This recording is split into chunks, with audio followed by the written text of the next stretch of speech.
Salam à tous les DZ et à tous les amoureux de football, j'espère que vous allez bien, bienvenue sur ma chaîne. Avant toute chose, lâche-moi un like et abonne-toi à la chaîne si ce n'est pas encore fait. N'oublie pas aussi que je suis présent sur tous les réseaux sociaux, Facebook, Twitter, Instagram et TikTok. Viens me rejoindre, les liens sont dans la description. Dans cette nouvelle vidéo et à maintenant 3 semaines du match tant attendu entre l'Algérie et le Cameroun pour le barrage de qualification pour la Coupe du Monde au Qatar. J'ai décidé de faire une petite rubrique en 3 vidéos chaque semaine, tous les samedis. Cette petite rubrique va s'appeler En route vers le Qatar. Les 3 vidéos tourneront autour de ce fameux match de barrage entre l'Algérie et les Lions Indomptables. Pour ce premier épisode, on va commencer par l'aspect tactique de ce match. Les 3 clés de cet affrontement seront les suivantes. Le meilleur dispositif tactique, la meilleure composition d'équipe et enfin l'approche mentale et tactique qu'il faudra avoir pour ce match. Évidemment, ces 3 vidéos vont se consacrer avant toute chose à ce premier duel au match qu'on va jouer au Cameroun au stade de Japoma à Douala. Car le résultat qu'on va obtenir là-bas, il va déterminer beaucoup de choses et surtout comment on va se comporter au match retour. Commençons tout de suite par la clé numéro 1 de ce match, à savoir le dispositif tactique. Pour ma part, moi je pense que l'Algérie, son dispositif naturel par rapport aux éléments qu'il y a dans cette équipe, c'est le 4-3-3 et rien d'autre. Je pense que Belmadi doit arrêter avec son 4-2-3-1, pour moi c'est pas une formule qui fonctionne. Il faut un 4-3-3 pointe basse avec une vraie sentinelle et 2 relayeurs. En réalité, on a 3 vrais problèmes dans cette équipe. Le poste de défenseur central où on n'a pas réussi à trouver un vrai complément à Aïssa Mandi. Et surtout Aïssa Mandi manque de rythme depuis un an où il joue très peu avec Villarreal. Le fameux poste de sentinelle où Guedioura il a jamais vraiment été remplacé. Évidemment le fameux poste de numéro 9 où Slimani il est catastrophique. Bounedjah pareil. Donc là franchement c'est une vraie incertitude ce poste. Donc moi j'aimerais vraiment que le coach Belmadi revienne à un 4-3-3 comme celui de la CAN 2019. C'est ça notre vraie identité de jeu et c'est comme ça qu'on joue le mieux. On passe sans plus tarder à la deuxième clé de ce match, la fameuse composition d'équipe. À l'heure où j'écris cette vidéo, Belmadi n'a toujours pas divulgué son groupe. Je pense que ça devrait arriver d'ici au moins une bonne semaine. Si jamais Adlen Guedioura il est appelé, je suis persuadé que Belmadi il va le faire jouer en numéro 6. C'est une certitude. Par contre, si c'est pas le cas, j'espère vraiment que Ismaël Bennacer il va être titularisé au poste de numéro 6. Pour moi, s'il y a bien un joueur au milieu de terrain qui est capable de tenir ce poste, c'est lui. Il a tout ce qu'il faut pour briller à ce poste. Et on le voit jouer au Milan. Il joue aussi à ce poste. Bon, c'est vrai qu'il est souvent accompagné de caissiers, mais honnêtement, il brille vraiment en sentinelle. Moi, je trouve que c'est un très bon joueur pour ce poste. C'est certain que son meilleur poste, c'est relayeur. Il a l'abattage pour ça. Il est capable de défendre, il est capable d'attaquer. Il est très puissant. Mais franchement, pour dépanner alors qu'on n'a pas de 6, le mettre en numéro 6, mais c'est du luxe. Il a un gros volume, il est puissant, il est fort dans les duels, il est agressif. Franchement, c'est un 6 idéal, je trouve. Parce que sinon, si vous mettez pas lui en 6, vous voulez mettre qui? Zorgan, pour moi, c'est pas un 6. Fegouli, pareil. Brahimi, j'en parle même pas. Zerouki ou Boudaoui, c'est pareil, c'est pas des 6. Après, je sais qu'on m'a parlé aussi de Ben Taleb. C'est un très bon joueur. Mais honnêtement, pour moi, c'est un relayeur. C'est pas un récupérateur de balles. Je vous donne ma compo d'équipe idéale. C'est ma compo. Je sais pertinemment que Belmadi ne fera jamais ce type de compo. Et très honnêtement, jouer avec mon 11 de départ, c'est pas forcément la meilleure des idées en sachant qu'il n'y a aucun automatisme entre les joueurs que je vais mettre. Mais si jamais on arrive à se qualifier, Inch'Allah, j'aimerais vraiment que Belmadi, il arrive à faire des modifications dans son 11. Et franchement, je pense que mon équipe serait vraiment intéressante pour la suite. Alors pour le match du Cameroun, moi c'est comme ça que je jouerais. Mboli évidemment dans les cages. Oukidja, il a absolument rien prouvé, il joue même plus dans son club. Et Mboli, on n'a rien à lui reprocher, il a toujours été bon. Il a pu faire quelques erreurs de temps en temps, mais franchement, il a toujours été performant à ce poste. Je mettrais Belayada à droite. Attal, de toute façon, je pense qu'il devrait être absent. Et surtout, au niveau défensif, moi, Attal, honnêtement, j'ai vraiment du mal. Je peux pas supporter. Le gars, il sait pas défendre, en fait. Soit il fait des tacles n'importe comment, il y a faute. Et face à un gars comme Karl Toko Ekambi, il faut un vrai défenseur. Quelqu'un qui défend bien. Et Belayada, c'est un vrai guerrier, c'est une valeur sûre à ce poste. Ensuite, je mettrais Aïssa Mandi axe droit. On peut rien dire, c'est notre titulaire indiscutable à ce poste. J'aimerais vraiment qu'on arrive à lui trouver un complément de valeur. Parce que pour moi, Ben Lamri, il est en chute libre en ce moment, comme Bounedjah d'ailleurs. Et les autres, ils n'arrivent pas à s'imposer. Il n'y en a pas un, je trouve, qui a émergé plus que d'autres. J'ai entendu des rumeurs comme quoi Hamash et Ait Nouri pourraient nous rejoindre. D'accord? Surtout pour Hamash. Ait Nouri, c'était des rumeurs qui datent d'un petit moment. Donc je ne sais pas si ça va se concrétiser pour le mois de mars. En tout cas, si l'un des deux arrive, j'aimerais vraiment les titulariser directement en tant que latéral gauche. Et là, vous êtes en train de vous dire, mais il est taré lui, et Ben Sebaini, tu vas le mettre où? Bah moi, Ben Sebaini, je le mettrais axe gauche à côté d'Aïssa Mandi. Ben Sebaini, il a été formé à ce poste. Il a joué à Montpellier à ce poste, à Rennes, au Paradou. Honnêtement, il est plus que qualifié pour jouer dans l'axe. Pour moi, ce serait le complément idéal d'Aïssa Mandi. Bon, la sentinelle, je ne vais pas en reparler. Pour moi, c'est Ismaël Benasser et rien d'autre. À part si Guedjura revient. Mais bon, il va aussi falloir parler de son niveau. Est-ce qu'il sera capable de faire un grand match au Cameroun? J'en suis moins sûr. En relayeur, pour ma part, je mettrais Zerouki. Il a un apport technique considérable. Surtout sa qualité de passe. Et puis attention, il a mis quand même quelques buts de loin avec des grosses frappes. Donc je pense que ça peut aider aussi. Là encore, petite surprise pour le second relayeur, je mettrais Zorgan. Pour moi, il brille dans son club à Charleroi. Il a un énorme volume de jeu. Oh, le gars, il est capable de courir 13 km dans un match.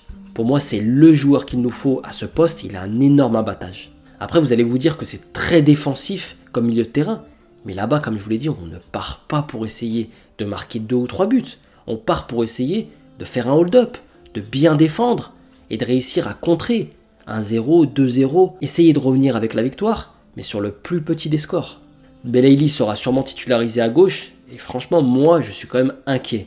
Parce que je trouve que physiquement, il est en chute libre. Sa condition physique, elle est désastreuse. Je le vois avec son équipe de Brest. Il a du mal à tenir 45-60 minutes. Il défend même pas. Il marche sur le terrain. Il a du mal à avancer. Il a plus d'explosivité pour essayer de percuter dans les duels. C'est d'ailleurs pour ça que Der Zakarian, il le met au milieu de terrain. Il le met milieu offensif, derrière les attaquants. Parce que je pense que sur les ailes, il n'est pas capable. Au moins, il va vraiment falloir penser à faire du turnover à ce poste. Parce qu'on n'a plus le Belaïli de 2019, je vous le dis tout de suite. Ne parlez pas de Benrahma, moi personnellement, je ne suis pas du tout convaincu par ce joueur. Pour moi, c'est au mieux un numéro 10, mais je le vois pas du tout sur les ailes. Mahrez, évidemment, côté droit, il n'y a rien à dire. J'espère vraiment qu'il va réussir à être aussi efficace qu'il l'est avec Manchester City. Et enfin, la dernière surprise, je mettrai au poste de numéro 9, Adam Ounas. Je le mets vraiment uniquement sur son profil, pas par rapport à sa forme du moment ou autre, mais c'est parce que c'est le seul attaquant très rapide.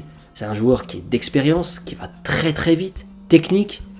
Pour moi, dans des transitions rapides, dans des contre-attaques, c'est le joueur idéal. Bounedjah, il est au fond du trou. Slimani, je pense, c'est pas vraiment le joueur qu'il nous faut dans ce genre de match. Rappelez-vous quand même de la condition du match. C'est un match où on va certainement beaucoup défendre, où on va contre-attaquer. Donc franchement, je pense que Ounas, il ferait vraiment beaucoup de bien. Après, il y a des petits nouveaux comme Ben Yedder qui vont peut-être faire leur arrivée. Et ça pourrait être une belle surprise. Mais c'est dur quand même de lui confier les clés du poste d'attaquant. Alors que le gars, c'est son premier match. Et je vous avoue, c'est là où j'en veux un petit peu à Djamel Belmadi. Parce qu'il n'a pas assez fait tourner. Pendant ces 2 ou 3 ans après la CAN 2019, il n'a pas fait tourner. Du coup, tous les remplaçants, ils n'ont pas vraiment d'automatisme. Voilà donc pour ma composition d'équipe. Je ferai rentrer Fegouli en fin de match et Ben Taleb à la place de Zerouki et Zorgan. J'aimerais bien aussi essayer Hichem Boudaoui à la place de Mahrez côté droit. Il est quand même pas mal Boudaoui à ce poste-là. Avec Nice, je pense que ça pourrait être un bel apport, surtout quand on doit essayer de tenir un match. Quand vous avez un défenseur derrière et que vous avez un gars comme Boudaoui qui est devant vous, ça fait du bien. Ce serait bien aussi de faire souffler Ben Ayada, je sais pas par qui encore, mais il va avoir vraiment du mal face à Karl Toko Ekambi qui est très en forme. Donc là, je pense que il va falloir le faire tourner parce qu'à un moment donné, Ben Ayada, il va avaler la trompette parce qu'il court, hein, Karl Toko Ekambi. Belaïli, il tiendra pas 90 minutes, ça c'est une certitude. Et devant, on a quand même ce qu'il faut en termes de quantité pour faire tourner Ounas. Donc là, à ce moment-là, peut-être Slimani, Ben Yedder ou Bounedjah s'il est pris. Je vous montre en image le fameux 11 que j'ai imaginé. Et je vous montre aussi sur une autre image le 11 que Belmadi devrait sans doute faire. Pas de surprise vraiment. Pour finir, on va passer à la troisième et la dernière clé de ce match, à savoir l'approche que nos joueurs doivent avoir dans un match comme celui-ci. Belmadi, c'est un coach qui n'aime pas céder à l'adversaire. C'est un coach qui veut dominer tous ses adversaires, qu'il joue à domicile ou à l'extérieur, qu'il joue contre une petite ou une grosse équipe. Et ça, honnêtement, c'est une valeur que j'aime beaucoup chez lui. Mais là, on est dans un match de barrage. Il va falloir être stratégique, tactique. Et surtout, l'Algérie, elle est très très forte pour jouer bloc bas, défensif et contre-attaquer. On a les joueurs pour ça. Et je trouve que nos meilleurs matchs, ils ont été faits de cette manière-là. Au Cameroun, la pression, elle va être énorme. C'est sûr que les Camerounais, ils vont jouer très très haut et ils vont essayer de nous asphyxier dès le début du match. Belmadi va certainement demander à ses joueurs de faire beaucoup d'efforts défensifs. Moi, je pense que jouer bas avec des lignes resserrées, c'est exactement ce qu'il faut faire. Et après, sur des phases de contre, il faut exploser vers l'avant Et là, les Camerounais, à un moment donné, ils vont avoir du mal à faire les allers-retours. Et surtout, on l'a vu durant la CAN, le Cameroun, il a encaissé beaucoup de buts. Après, j'ai pas voulu me projeter sur cette équipe du Cameroun, parce que c'est difficile maintenant de savoir quelle composition, comment vraiment ils vont jouer, quand on sait maintenant que le coach Conceição, il vient de se faire limoger, et c'est Rigobert Song qui arrive à la tête de cette équipe. Alors là, Belmadi doit quand même avoir un petit problème au niveau de ça, c'est qu'il doit se dire comment ils vont jouer. Ça, c'est une vraie incertitude. Je pense néanmoins que Rigobert Song, il devrait, je pense, se concentrer sur ce qui marche déjà. Après, il va peut-être apporter sa petite touche, mais je ne le vois pas non plus tout chambouler. Le pire qui pourrait nous arriver, ce serait qu'on encaisse un but très rapidement, et même tout simplement qu'on encaisse le premier but. Il ne faut pas qu'on prenne un but en premier. S'il y a une équipe qui doit marquer, c'est nous en premier lieu. Parce que vous savez très bien que c'est dur quand vous prenez un but, et surtout si on prend un but contre le Cameroun là-bas, on va être obligé de sortir, de prendre des risques, et donc là, à ce moment-là, ça va s'inverser. C'est peut-être le Cameroun qui va nous contrer, et qui va venir nous en mettre un deuxième. Et là, honnêtement, je vous le dis, la qualification, elle risque de s'envoler à ce moment-là. Il faut jouer comme si on jouait un match de Ligue des Champions à l'extérieur. Être sûr de nos forces, mais pas au point de se dire qu'on va aller dominer les Camerounais chez eux, à Japoma, à Douala. Il faut qu'on soit solide derrière, qu'on arrive à bien défendre en bloc, que nos attaquants fassent beaucoup d'efforts. Et là, à ce moment-là, je vous le dis, les Camerounais, ils vont se casser les dents sur notre défense. Ils vont voir que nos attaquants, ils défendent comme des chiens. Et là, c'est clair, les Camerounais, ils vont commencer à perdre patience. Ils vont commencer aussi à douter d'eux-mêmes.